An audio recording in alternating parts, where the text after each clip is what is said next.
नमस्कार दोस्तों, आपका स्वागत है आपके अपने YouTube channel the informing zone में। आज की इस वीडियो में मैं आपको क्लास 12th के केमिस्ट्री के चैप्टर 1 जिसका नाम है द सॉलिड स्टेट के बारे में पढ़ाने जा रहा हूँ। कुछ पॉइंट्स उसके बारे में बताने जा रहा हूँ और यह जो हमारा इस चैप्टर से रिलेटेड तीसरा वीडियो है। इससे पहले मैंने 2 वीडियो अपलोड कर दिए हैं। अगर आपने अब तक वह वीडियो नहीं देखा है तो मैं लिंक डिस्क्रिप्शन में डाल दूंगा, आप कृपया जाकर वहाँ देख लें। ठीक है, तो चलिए शुरू करते हैं। पिछले वीडियो में हम लोगों ने क्रिस्टलीय ठोस और अक्रिस्टलीय ठोस में विभेद किया था, ठीक है, यानी उनमें अंतरों को जाना था। आज की वीडियो में हम क्रिस्टलीय ठोस के विभिन्न प्रकार के बारे में पढ़ाई करेंगे। तो चलिए शुरू करते हैं। तो मैंने यहाँ फर्स्ट में लिखा है क्रिस्टलीय ठोस के प्रकार, ठीक है, यानी कि क्रिस्टलीय ठोस कितने प्रकार के होते हैं। तो उसके बाद फिर फर्स्ट में मैंने यहाँ लिखा है आयनिक ठोस, ठीक है, यानी क्रिस्टलीय ठोस का जो पहला टाइप है वो है आयनिक ठोस, ठीक है। ऐसे क्रिस्टलीय ठोस के अवयवी कण आयन होते हैं जो स्थिर वैद्युत आकर्षण बल, इंग्लिश है इलेक्ट्रोस्टैटिक अट्रैक्शन फोर्स द्वारा बंधे होते हैं। ये ऊष्मा और विद्युत के सुचालक होते हैं, ठीक है। ये ऊष्मा और विद्युत क्या होते हैं? सुचालक होते हैं, ठीक है। उदाहरण मैंने लिखा है NaCl, KCl, CaCl2 इत्यादि। चलिए अब इसको समझते हैं ये क्या होता है। तो दोस्तों देखिए, जैसा कि नाम से क्लियर है आयनिक ठोस, ठीक है, आपको याद करने की कुछ भी जरूरत नहीं है। ऐसे भी साइंस को आप जितना समझेंगे आपको उतना बेहतर याद रहेगा, ठीक है। तो यहाँ नाम से ही इसका स्पष्ट हो रहा है आयनिक ठोस। आयनिक ठोस कहने का मतलब है यह आयन से बना होता है, ठीक है। इसके जो अवयवी कण होते हैं, अवयवी कण वैसे कण को कहते हैं जो उस ठोस को बनाता है, ठीक है, जिससे मिलकर वो ठोस बना होता है। उस कण को हम लोग अवयव कण या अवयवी कण के नाम से जानते हैं। तो यह आयनिक ठोस जो है इसका अवयव कण जो होता है वो क्या होता है? आयन होता है, ठीक है। इसके अवयव कण क्या होते हैं? आयन होते हैं, ठीक है, जो कि स्थिर वैद्युत आकर्षण बल, ठीक है, यह एक बल का नाम है, ठीक है, इलेक्ट्रोस्टैटिक अट्रैक्शन फोर्स। इसके द्वारा ये आपस में क्या होते हैं? बंधे होते हैं, ठीक है। फिर उदाहरण में मैंने लिखा है, हाँ, और एक पॉइंट और मैंने यहाँ लिखा है, ये ऊष्मा और विद्युत के सुचालक होते हैं, ठीक है। ये ऊष्मा और विद्युत के सुचालक होते हैं, यानी जब हम इससे ऊष्मा और विद्युत यानी करंट को पास करना चाहें तो इससे ऊष्मा और विद्युत क्या होता है? पास हो जाता है। यानी ये ऊष्मा और विद्युत क्या होते हैं? सुचालक होते हैं, कंडक्टर होते हैं, ठीक है। उदाहरण है NaCl यानी सोडियम क्लोराइड, यानी नमक के घोल में हम लोगों ने बचपन से पढ़ रखा है। अगर हम नमक के घोल एक बर्तन में ले लें और उसमें एक तार इधर से डालें और एक तार इस सिरे से डालें तो उसमें जो है परिपथ जो है उसका पूरा हो जाता है, ठीक है। यानी इससे हमको क्या पता चलता है? ये ऊष्मा और विद्युत क्या है? सुचालक है, ठीक है। NaCl सोडियम क्लोराइड, ठीक है, KCl यानी पोटेशियम क्लोराइड, CaCl2 यानी कैल्शियम क्लोराइड, ठीक है। ये सभी किसके उदाहरण है? ये सभी आयनिक ठोस के उदाहरण है, ठीक है। बढ़ते हैं अपने अगले पॉइंट की ओर। तो हमारा अगला जो पॉइंट है वो है आणविक ठोस। आणविक ठोस क्रिस्टलीय ठोस के दूसरे टाइप का ये ठोस है, ठीक है, यानी ये दूसरा प्रकार है। क्रिस्टलीय ठोस का ये दूसरा प्रकार है। कौन सा? तो आणविक ठोस। इसमें मैंने लिखा है ऐसे ठोस के अवयवी कण अणु होते हैं। देखिए, मैंने आपको अभी बताया कि नाम से ही आपको ज्यादातर याद रह जाएगा। जैसा कि यहाँ नाम से पता चल रहा है आणविक ठोस, यानी क्या होंगे? इसके अवयव कण अणु होंगे, ठीक है, अणु, ठीक है। अणु होते हैं जो वंडरवाल बल द्वारा बंधे होते हैं। देखिए, जैसे इस ठोस में हम लोगों ने पढ़ा स्थिर वैद्युत आकर्षण बल, वैसे ही इस ठोस में जो उनके बीच जो बल होता है वह बल होता है वंडरवाल बल, ठीक है। यह एक प्रकार का बल है जिससे ये क्या होते हैं? आपस में बंधे होते हैं। इसके गलनांक और पतनांक निम्न होते हैं। देखिए, अब गलनांक और पतनांक क्या होता है? तो गलनांक करते हैं वैसे तापक्रम को, यानी वैसे तापमान को जिस पर कोई भी ठोस क्या होता है? पिघल जाता है, ठीक है, यानी वो द्रव में बदल जाता है, ठीक है। यानी वैसा तापमान जिस पर कोई भी ठोस क्या होता है? द्रव में बदल जाता है, उसी को हम लोग क्या करते हैं? गलनांक करते हैं, ठीक है। ऐसे आपको याद रखना है, गलनांक यानी गलने वाला तापमान, ठीक है। बढ़ते हैं आगे। उसके बाद है क्वथनांक। क्वथनांक क्या होता है? तो क्वथनांक का अर्थ होता है वैसा तापक्रम, वैसा तापमान जिस पर कोई भी ठोस क्या होता है, वाष्प में बदल जाता है। ठीक है, उसी तापमान को हम लोग क्या कहते हैं, क्वथनांक कहते हैं। तो ये आणविक ठोस जो होते हैं इसके गलनांक और क्वथनांक क्या होते हैं, निम्न होते हैं। ठीक है, निम्न होते हैं यानी कि कम होते हैं। फिर उदाहरण में मैंने लिखा है I2P4 जिसे सफेद फास्फोरस लिखा जाता है। फिर उसके बाद है ठोस CO2, बर्फ इत्यादि। ये सभी किसके उदाहरण है, ये सभी आणविक ठोस के उदाहरण है।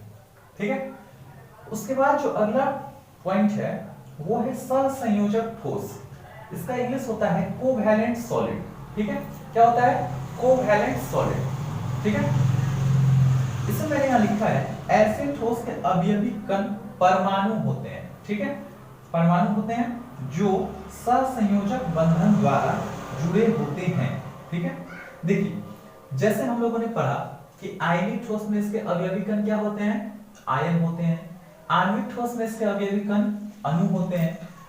तो उसी प्रकार से सहसंयोजक ठोस में जो इसके अवयवी कण होते हैं वो परमाणु होते हैं। ठीक है, इसमें सहसंयोजक बंधन का जालक बिछा होता है। देखिए सहसंयोजक बंधन का जालक का क्या अर्थ है, तो सहसंयोजक बंधन के जालक का अर्थ है कि इसमें जो होते हैं, इसके जो कण होते हैं वो आपस में जाल की तरह जुड़े हुए होते हैं। ठीक है, यानी इसका अगर हम स्ट्रक्चर बनाना चाहें तो ये कुछ इस तरह से होते हैं। ठीक है, इस तरह से होते हैं और इनमें क्या होता है, ये आपस में एक जाल की तरह, जैसे एक जाल होता है वैसे ही आपस में जाल की तरह जुड़े हुए होते हैं। ठीक है, ऐसे होते हैं। ठीक है, ऐसे ऐसे।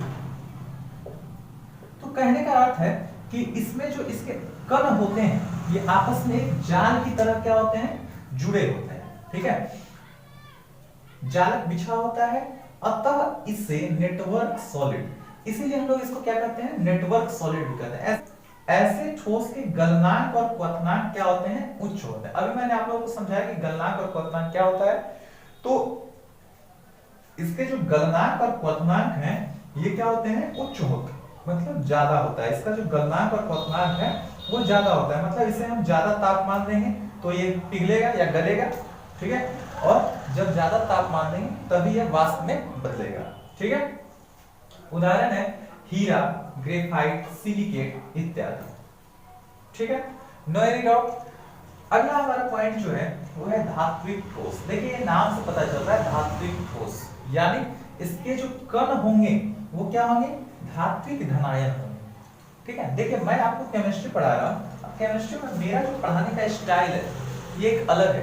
ठीक है, मैं चीजों को ऐसे समझाना चाहता हूं जो आपको समझ में भी आसानी से आ जाए, का कॉन्सेप्ट भी क्लियर हो जाए। ठीक है, तो आपको याद रखना है धातु जो होते हैं ना वो ज्यादातर जगह आपको याद रखना है केमिस्ट्री में ध से धातु, ध से धनायन। ठीक है, इस कॉन्सेप्ट का आपको बहुत जगह जरूरत होगा। ठीक है, ये कॉन्सेप्ट जो है आपको बहुत जगह मदद पहुंचाएगा। तो ध से धातु, ध से धनायन। ठीक है, तो ऐसे ठोस के अवयवी कण क्या होते हैं, धात्विक धनायन होते हैं। ठीक है, जैसे इंग्लिश में कर्नेल्स भी कहते हैं हम लोग, वो मैंने यहाँ नहीं लिखा है तो मैं लिख देता हूँ। इसे इंग्लिश में क्या कहते हैं, कर्नेल्स कहते हैं, KERNELS, धात्विक धनायन। ठीक है, इसे हम लोग कर्नेल्स कहते हैं। तो इसके अवयवी कण क्या होते हैं, धात्विक धनायन होते हैं जो धात्विक बंधन द्वारा, ठीक है, धात्विक बंधन, ठीक है, मेटालिक बॉन्ड द्वारा ये आपस में क्या होते हैं, जुड़े होते हैं। इस यह आघातवर्ध एवं तन्य होता है। ठीक है, यानी यहाँ पर आघातवर्ध है। आघातवर्ध क्या होता है, तो आघातवर्ध किसी भी ठोस का वह गुण होता है, ठीक है, जिसके कारण उसे जब हम लोग उसे पीटे, ठीक है, किसी भी चीज से पीटे या हथौड़ा से पीटे या किसी भी चीज से पीटे, तो उसे पीट करके हम लोग चादर में बदल सकते हैं। धातु के इसी गुण को आघातवर्धता कहते हैं। ठीक है, फिर से आपको मैं समझा रहा हूं, धातु का वह गुण जिसके कारण उसे पीट कर एक पतले चादर के रूप में बदला जा सके, उसी गुण को आघातवर्धता कहते हैं। तो ये क्या होते हैं, ये आघातवर्ध एवं तन्य होते हैं। तन्य का अर्थ होता है जिसे हम लोग खींचकर तार के रूप में बदल सकें। ठीक है, तो हम लोग जानते हैं जो धातु होता है वह आघातवर्ध और क्या होता है, तन्य होता है। ठीक है, उदाहरण है वो है सोना, चांदी, तांबा इत्यादि। ठीक है, तो उम्मीद करता हूं आपको इस चारों प्रकार के ठोस में कोई भी दिक्कत महसूस नहीं हुई होगी। तो देखिए मैं फिर से एक बार क्विक रिवाइज आपको करवा देता हूँ, बहुत शॉर्ट में और बहुत ही कम समय में आपको यह याद हो जाएगा। देखिए क्रिस्टलीय ठोस जो होते हैं वो चार प्रकार के होते हैं। पहला है आयनिक ठोस, ठीक है, दूसरा है आणविक ठोस, तीसरा है सहसंयोजक ठोस और चौथा है धात्विक ठोस, ठीक है। फर्स्ट में है आयनिक ठोस। इसके अवयवी कण क्या होते हैं? आयन होते हैं। आपको बस मेनली 3 पॉइंट्स याद रखने हैं, सभी ठोस में मेनली 3 पॉइंट्स याद रखने हैं। पहला क्या, इसके अवयवी कण क्या होते हैं? आयन होते हैं। इनमें बल कौन सा होता है? स्थिर वैद्युत आकर्षण बल होता है, ठीक है। इसका एक गुण क्या होता है? ये विद्युत और ऊष्मा के क्या होते हैं? सुचालक होते हैं।